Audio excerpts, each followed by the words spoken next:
Wouldn't mind a few rounds of cards.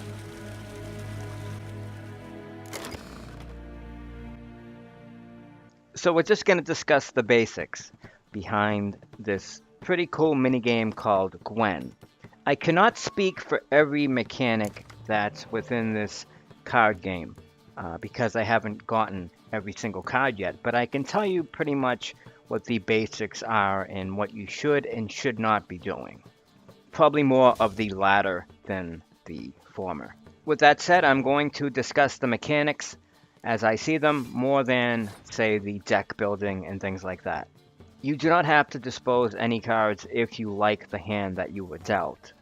Before I continue, I want to emphasize that you must be aware of your card count at all times, okay? Try to always keep an eye on how many cards you have left.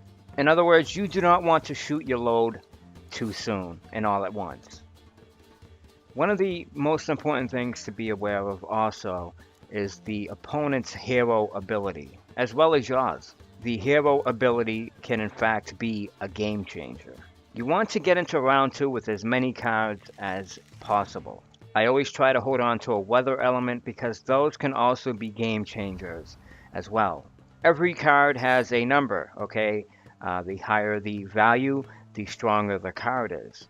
The weather can strip the point value of all the cards on the board, including yours, okay? Some cards are not affected by this. So for the cards that are affected by the weather elements, for example, if a card is worth 6 points and the weather element hits that lane, well, that card is going to be stripped of its point value all the way down to 1. If you drop ice, it'll affect the middle of the board, which is technically the front line of combat. The fog will affect the ranged, such as archers and so on, and then the rain weather element card will affect the last lane, which is the catapults and ballistas. Now, I just played that round like a complete asshole, but I'm pretty much going all in as far as the late game is concerned, and I'll try to explain that in a second. Never exhaust your cards like that unless you have a method to your madness, unless you have some sort of a plan. The name of the game is Most Points Wins, but there are more than one round. You only have so many cards, so you have to distribute them in a somewhat calculated fashion. And one of the reasons why I felt comfortable doing what I was doing in terms of dropping as many cards as I did is because I have this card right here, which will actually go on his side of the board, give him the points, give him the numerical value of what that card is worth, but it'll give me a card draw. And as you can see, I caught up to him pretty much when it comes to the card count. So to simplify it, I played a card for which he was able to keep on his side of the board, and I was able to draw 2 cards. And again, with that card, he's able to also have the points for that card.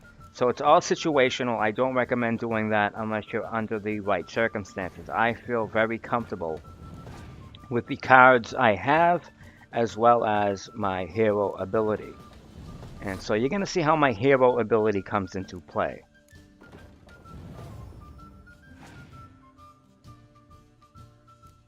The decoy card grants you the ability to take a card back from the board. Keep in mind, I'm just giving you the basics. A lot of these cards have stat buffs, abilities, and so on. As you can see, I'm really piling it on when it comes to the long-range combat. He just played a card which is able to negate any kind of bad weather on the board. Now, if he had a rain card, he would be able to pretty much take away all the points that I have, because the majority of my points are coming from the long-ranged lane, okay? So I'm assuming he doesn't have a rain card at this point, because I'm assuming he would have played it. And so now I'm going to go all in. I'm going to play my hero ability and look what it does to the point value. And again, after I seen him play that first ice card, he's now playing a second. That made me pull the trigger on my hero ability. I was assuming that if he had a rain card, he would have played it.